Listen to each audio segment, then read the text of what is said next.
সরকারি অফিস ভাঙচুরের ঘটনায় ব্যাপক উত্তেজনা নদিয়ার শান্তিপুরে। ঘটনাস্থলে পুলিশ, গ্রেফতার একাধিক।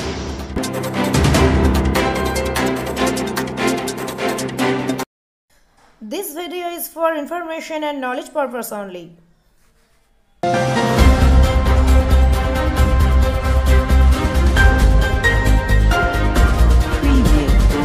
শান্তিপুরের বৈদ্যুতিক পাওয়ার হাউস ভাঙচুরের অভিযোগে ঘটনাস্থলে পুলিশ, গ্রেফতার করা হয়েছে মোট 9 জনকে।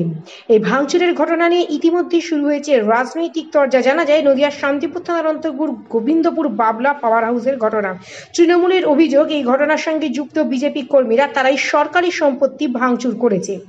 ঘটনা যেটা শোনা যাচ্ছে, এটা বাগাসরায় বিদ্যুৎ নিয়ে কদিন ধরে বাগাসরাতে বিদ্যুৎ সমস্যা হচ্ছে, এটা অল্প কিছু দিন ধরে এটা ক্রিয়েট করেছে। ওখানে নতুন সাবস্টেশন, আমি নিজেও আমার নেতৃত্বকে জানিয়েছি এবং সাবস্টেশনে গিয়েছি। ওখানে নতুন জায়গা সরকার খুঁজছে, জায়গা খুঁজে ওখানে সাবস্টেশন বসালে সমস্যাটা সমাধান হবে।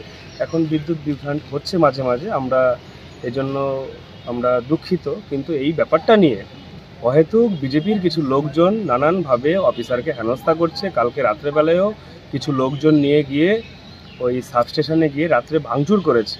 আমরা তো বারবার সরকারের পক্ষ থেকে আশ্বস্ত করেছি মানুষকে যে আমরা এই সমস্যার সমাধানে অ্যাক্টিভ থাকব, এবং আমাদের সরকারের আমলেই বিদ্যুৎ সমস্যাটা অনেকাংশে মিটে গেছে। আগের মতো লোডশেডিং আর এখন হয় না। কিন্তু বিজেপির লোকজন ঘোলা জলে মাছ ধরার জন্য এই কাহিনীগুলো করছে। আমরা বাগাসরাবাসীর প্রতি আন্তরিক, তাদেরকে আমরা বোঝাচ্ছি সব সময় এবং পাশে আছি, এবং দ্রুত গতিতে কাজ হচ্ছে। এটা বিডিও থেকে ডিএম সাহেব থেকে শুরু করে সবাই, বিদ্যুৎ দপ্তর পর্যন্ত সবাই জানে। যায় দীর্ঘদিন ধরে বাগাছড়া এলাকায় বিদ্যুতের সমস্যা চরমে রয়েছে। এই গরমে ঘন্টার পর ঘন্টা বিদ্যুৎ না থাকার কারণে নাজেহাল হতে হচ্ছে সাধারণ মানুষকে।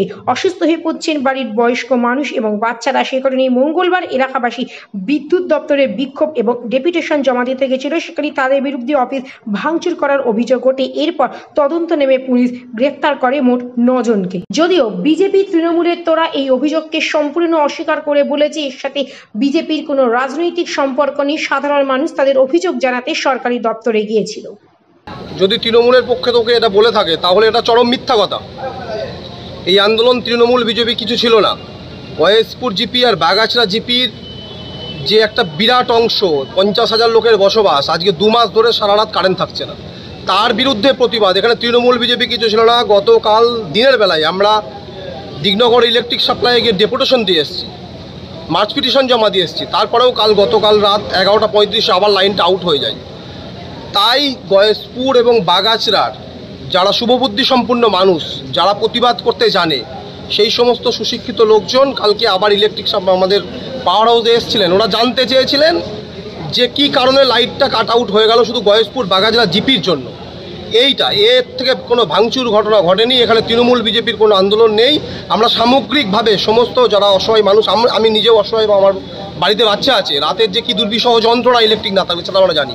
আমরা সমস্ত আন্দোলনকারীদের পাশে আছি। এখানে তৃণমূল বিজেপি বলে কিছু নেই।